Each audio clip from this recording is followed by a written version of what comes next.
Hello friends, नमस्कार। आप सभी को नमस्कार, सभी का वेलकम इस क्लास में। You all are welcome to this class.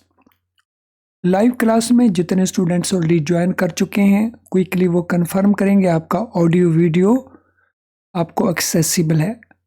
So all students who have already join the live class, please confirm quickly your audio video is accessible, it is okay. So कर दीजिए confirm quickly. I wait for your confirmation.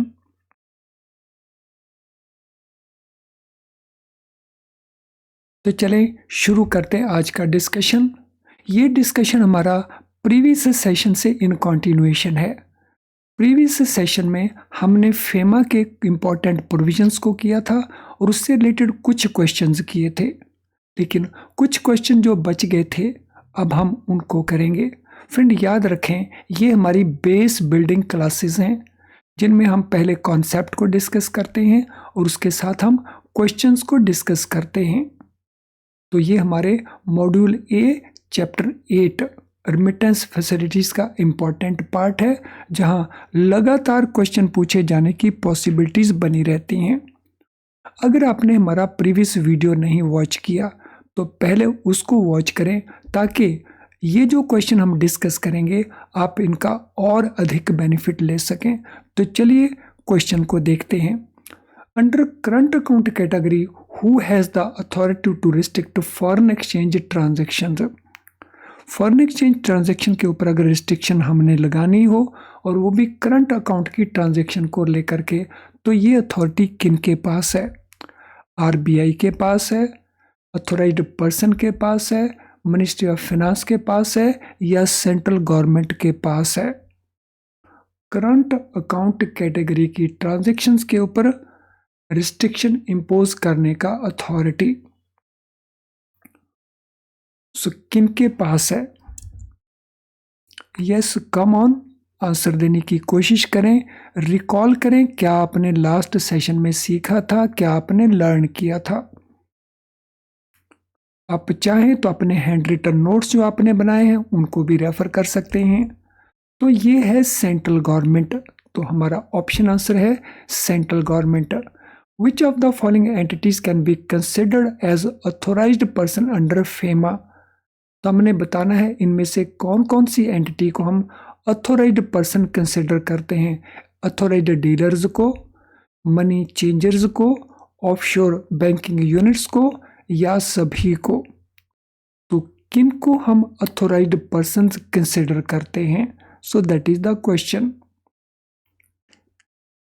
Yes, recall करिए जो आपने learn किया और उसके basis के ऊपर आंसर प्रोवाइड करें।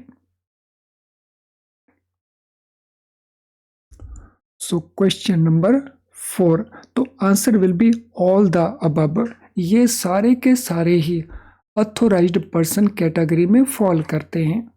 Option answer D is our answer. What distinguishes AD category 1 from category 2 and category 3? So AD category 1, AD category 2 and AD category 3. तो इसमें AD कैटेगरी कैसे अलग है कैटेगरी 1 एंड कैटेगरी 2 से? They can only carry out capital account transactions. They are authorized to carry all permissible current and capital account transaction. They are limited to specified non-trade related current account transactions, या they can only carry out foreign exchange transaction incidental to their business. हमने distinguish करना है AD category 1 को। तो देखिए कौन सी statement आपको इन 4 में से लगती है कि वो करेक्ट स्टेटमेंट है डिस्टिंग्विश करने के लिए, अलग करने के लिए। Question number 1, what will be the answer?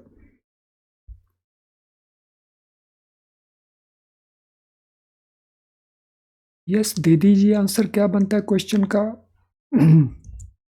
सो जो एडी कैटेगरी 1 है वो हर टाइप का current and capital account transaction कर सकते हैं जो परमिसिबल है। So that mean option B हमारा आंसर बन जाएगा। Which of the following entities fall under AD category 2? इनमें से कौन सी एंटिटी एडी कैटेगरी 2 में फॉल करती है? नेशनलाइज्ड बैंक्स फॉल करते हैं, full fledged money changers fall करते हैं, सिलेक्ट आरआरबीज फॉल करते हैं, या entities carrying out exchange transaction incidental to their business वो फॉल करते हैं। तो यस, थोड़ा डेप्थ में क्वेश्चन चला गया। तो एडी कैटेगरी 2 में इनमें से कौन फॉल करते हैं? तो इनमें से किसको, आउट ऑफ दीज 4 किसको क्लासीफाई हम करते हैं एडी कैटेगरी 2 के तौर के ऊपर? Nationalized banks, they are category 1। Full fledged money changers, they are a separate category. Select RRBs, yes, they fall in category 2. Entities carrying out foreign exchange incident to their business, they are category 3. तो D category 3 के हैं, तो इसमें सी जो है वो fall करते हैं in category AD category 2। What is primary function of full fledged money changers? जो फुल फ्लेज्ड मनी चेंजर्स हैं उनका प्राइमरी फंक्शन क्या होता है? Carry out all permissible current and capital account transaction, purchase foreign exchange from non residents and residents, authorise to carry out specific foreign exchange transactions, या handling specified non trade related current account transactions. तो primary function क्या है full fledged money changers का? What is their primary function? So carry out all permissible current and capital account, ये तो AD category 1 है। Purchase foreign exchange from non resident and resident, ये वो करते हैं, तो this is their primary function. Authorize to carry out specific foreign exchange transaction, ये तो कैटेगरी 2 है।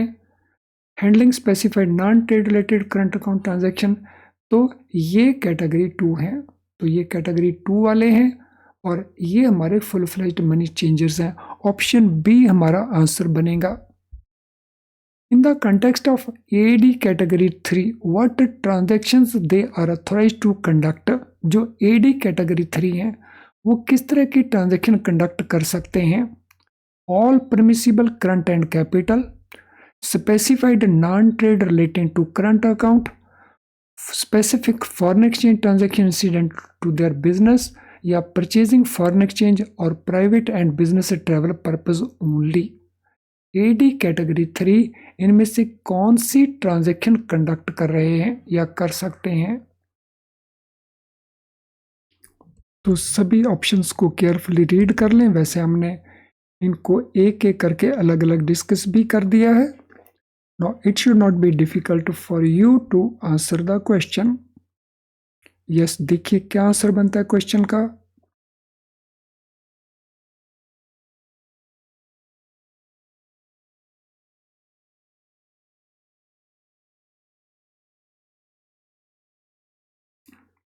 Yes, what is the answer to this question?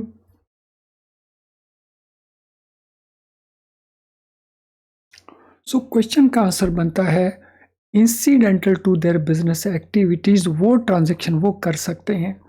तो ऑप्शन सी हमारा आंसर बनता है इस केस के अंदर।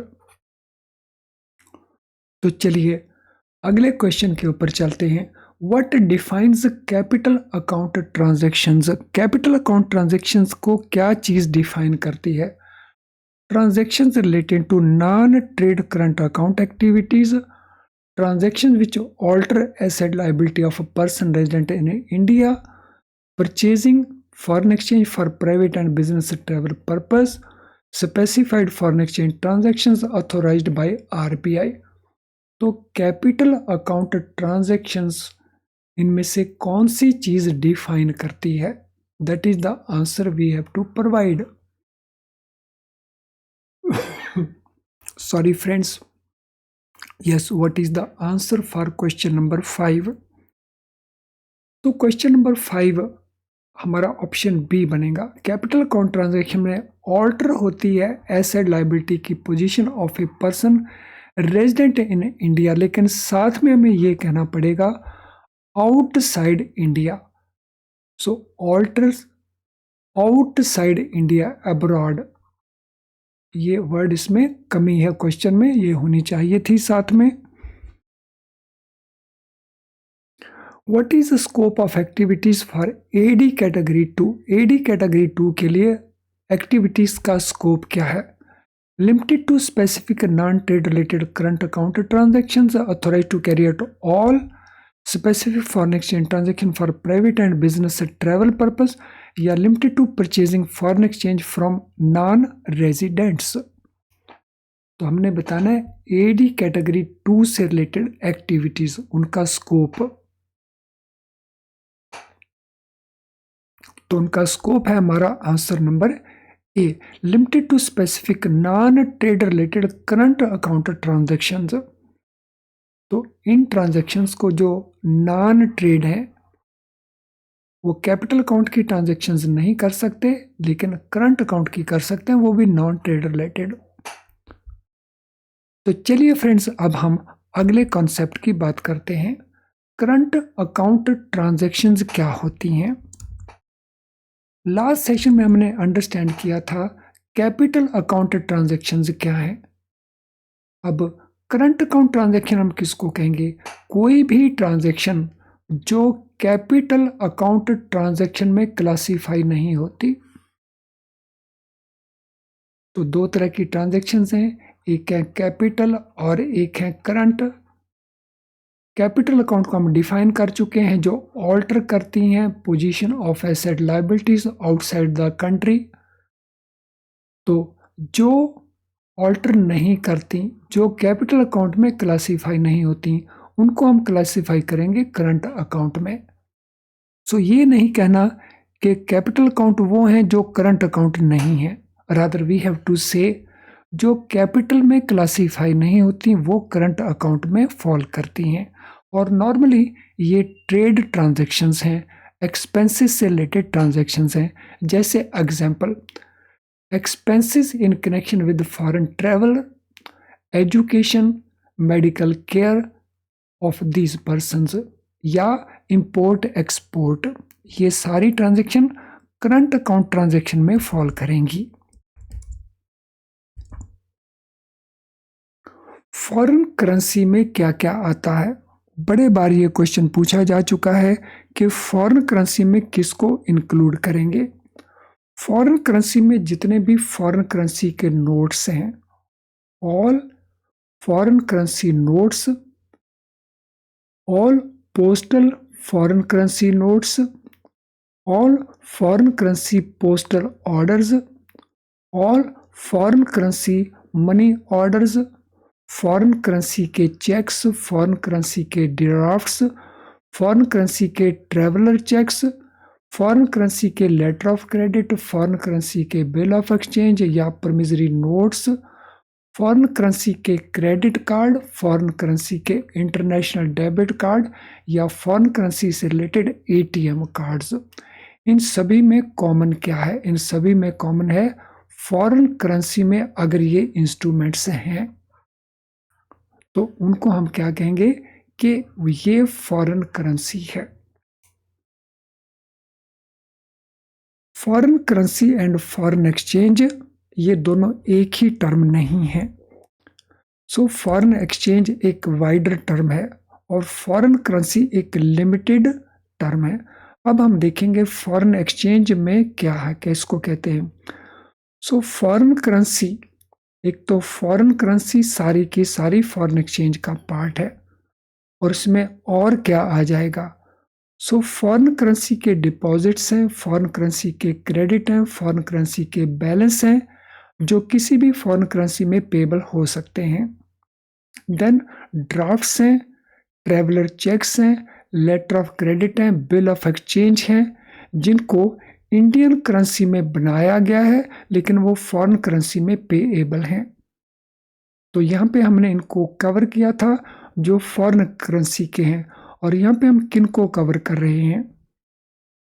जो ड्रॉ किए जाते हैं इंडियन करेंसी के अंदर, लेकिन इनका पेमेंट किसी भी फॉरेन करेंसी में किया जाएगा। Then drafts, traveller cheques, LC और bill of exchange drawn by banks, institution और persons outside India but they are payable in Indian currency.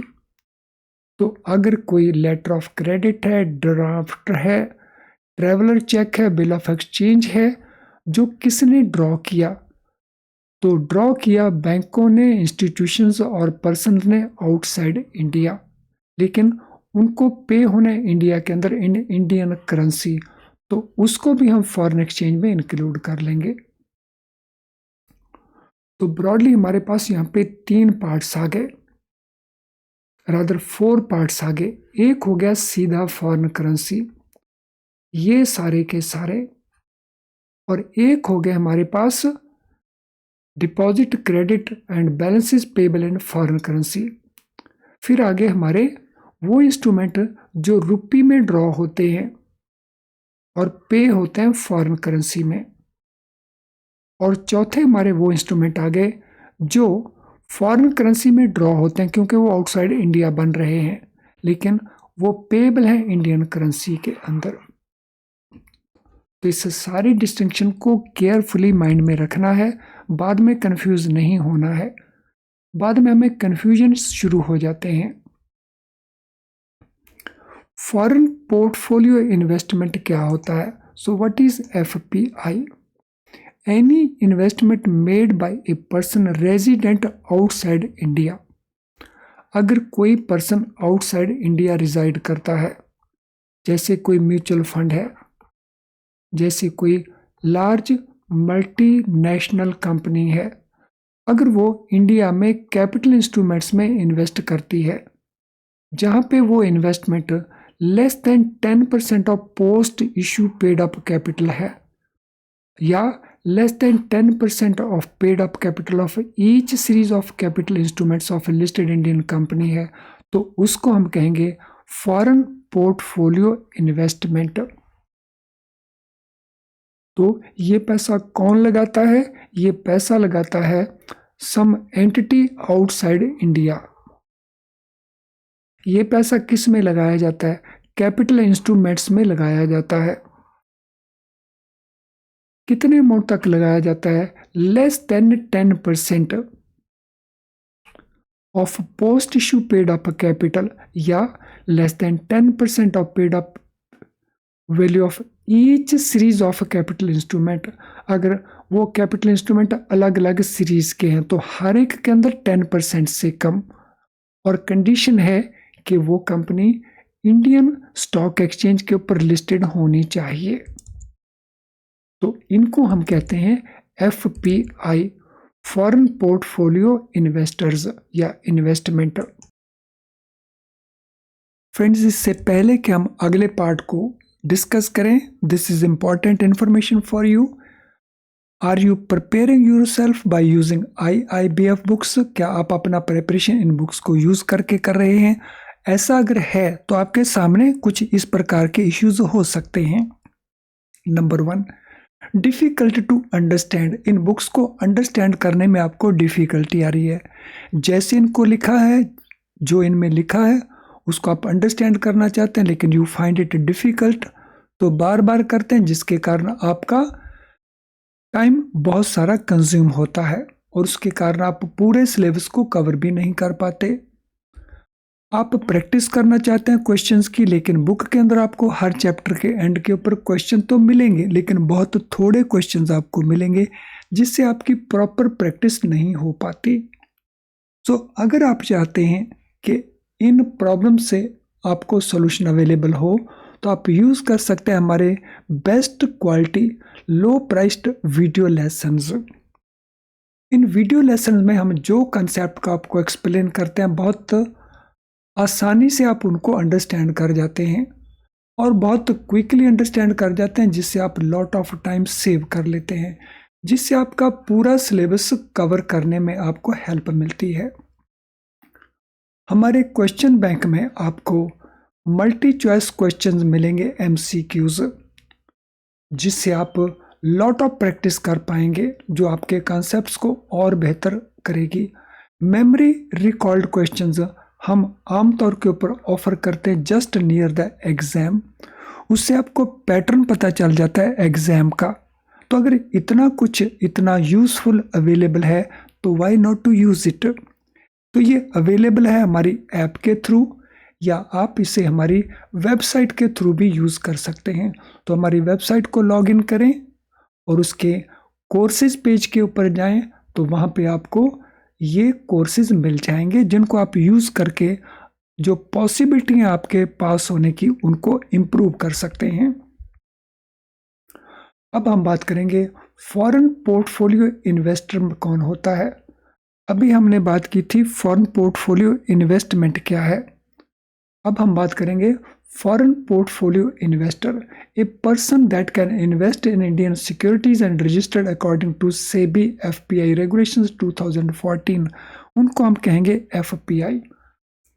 तो वो एंटिटीज जो इन्वेस्टमेंट कर सकते हैं इन इंडियन सिक्योरिटीज और जिन्होंने रजिस्ट्रेशन करवाया है सेबी की इन रेगुलेशंस के अंतर्गत, तो उनको हम कहते हैं एफपीआई। दो कंडीशंस हो गई। सो नंबर 1, उनका रजिस्ट्रेशन मैंडेटरी रिक्वायरमेंट है। Number 2, so they can invest in Indian securities. Not permanently resident, ये टर्म के बारे में क्वेश्चन पूछा जाता है। नॉट परमानेंटली रेजिडेंट कौन होते हैं? So they are the person who are residing in India for employment of a specified duration और फॉर ए स्पेसिफिक जॉब और assignment, duration of which is not more than 3 years। वो लोग जो India में resided करते हैं, तो they are foreigners but they are residing in India, और वो एम्प्लॉयमेंट के पर्पज से यहाँ पे रिजाइड करते हैं, और मैक्सिमम ड्यूरेशन उसका 3 साल का हो सकता है। ये स्पेसिफाइड ड्यूरेशन भी हो सकती है, स्पेसिफिक जॉब भी हो सकती है, स्पेसिफिक असाइनमेंट भी हो सकती है, जिसका टाइम लिमिटेड है 3 years। तो इनको हम कहते हैं नॉट परमानेंटली रेजिडेंट। NRIs क्या होते हैं? नॉन रेजिडेंट्स क्या होते हैं? A person resident outside India who is a citizen of India. अगर कोई पर्सन रिजाइड कर रहा है आउटसाइड इंडिया लेकिन वो सिटीजन है इंडिया का, यानी उसके पास पासपोर्ट है इंडिया का, तो उन पर्सन को हम कहते हैं NRI। Person of Indian origin कौन होते हैं? A person resident outside India who is a citizen of any country other than Bangladesh and Pakistan. तो PIO हम किसको कहेंगे? वो लोग जो आउटसाइड इंडिया रिजाइड करते हैं, इंडिया में रिजाइड नहीं करते, तो ये भी आउटसाइड इंडिया रिजाइड करते हैं NRIs, ये भी आउटसाइड इंडिया रिजाइड करते हैं, लेकिन दोनों में अंतर क्या है? NRI के अंदर जो पासपोर्ट है वो इंडियन पासपोर्ट होगा because they are citizen of India, और जो PIO हैं इनके पास पासपोर्ट किसी और कंट्री का होगा। इनमें हम बांग्लादेश वालों को और पाकिस्तान वालों को for the time being exclude कर देते हैं। और पर्सन ऑफ इंडियन ओरिजिन केवल विदेश में रहता हुआ विदेशी ना हो, उसकी और एडिशनल कंडीशन क्या क्या है? तो he was citizen of India, वो इंडिया का सिटीजन था किसी समय because of constitution of India और सिटीजनशिप एक्ट 1955, या और belong to a territory which became part of India after 15th day of August 1947। वो किसी ऐसी टेरिटरी में रहता था जो इंडिया का पार्ट बन गई 15th डे ऑफ अगस्त 47, जब हमें इंडिपेंडेंस मिला। या ही इज चाइल्ड और ग्रैंड चाइल्ड और great grand child of a citizen of India.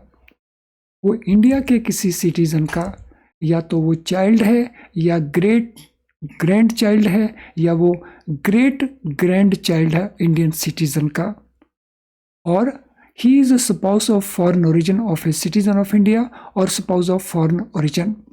वो स्पाउस है किसी foreign region of a citizen of India, तो किसी सिटीजन ऑफ इंडिया का वो फॉरेन ओरिजिन का स्पाउस है, या वो स्पाउस ऑफ फॉरेन ओरिजिन है।